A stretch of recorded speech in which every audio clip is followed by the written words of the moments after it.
एका धावेने धावफलक पुढे. अकूट टप्प्याची गोलंदाजी करण्याचा प्रयत्न केला जातोय. पूल करण्याचा प्रयत्न झाला. मिस टाइम स्ट्रोक आहे. पाहावं लागेल अंतर मिळालंय का. आणि इथे जर पाहिलं गेलं तर अंतर सुद्धा मिळालं. बॉल गेला डीप लॉंग ऑफच्या दिशेला 6 धाव्यांसाठी रोहित पाटीलच्या बॅटमधून आला हा षटकार. अप्रतिम स्ट्रोक. पाहायला गेलं तर थोडासा बाहेर टाकलेला बॉल, त्याच्यावरती फटका सुंदर पाहायला मिळाला.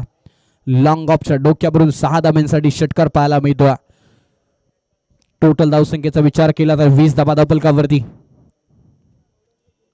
पुन्हा एकदा अखूट टप्प्याचा बॉल, त्याच्यावरती सुद्धा अप्रतिम षटकार पाहायला मिळतोय.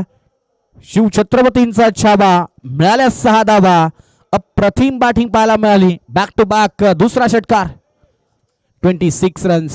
रिप्ले टेलिकास्ट मध्ये पाहू शकता.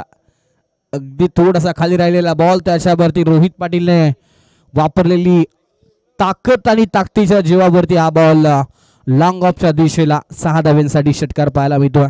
Rubber ball. अगदी बॅटच्या मिडल जरी नाही लागला, बॅटला थोडीशी ताकद जर वापरली गेली तर अगदी बॉल ट्रॅव्हल होतो सीमारेषेच्या बाहेर. आणि तेच या मैदानावरती पाहायला मिळालंय रोहित पाटीलच्या माध्यमातून. बॅक टू बॅक 2 षटकार पाहायला मिळालेत.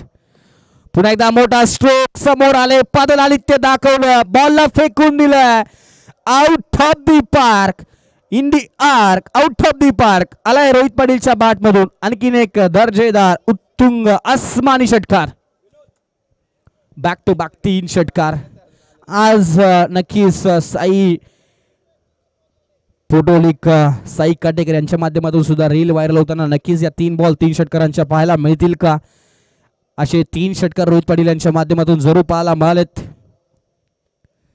कमी गतीने टाकलेला बॉल लवकर पीक केलं. याही बॉलला फेकून दिला. कॉमेंट्री बॉक्सच्या डोक्यावरून 6 धाव्यांसाठी आला रोहित पाटीलच्या बॅटमधून. बॅक टू बॅक 4था षटकार. काय बॅटिंग केली. पहिला बॉल लॉंग ऑफच्या डोक्यावरून षटकार. दुसरा बॉल लॉंग ऑफच्या डोक्यावरून बॅक टू बॅक दुसरा षटकार.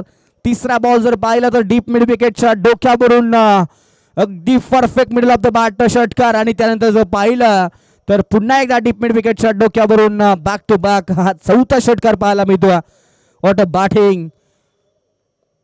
4 बॉल 4 षटकार पाहायला मिळालेत. धावसंख्या झाली 38.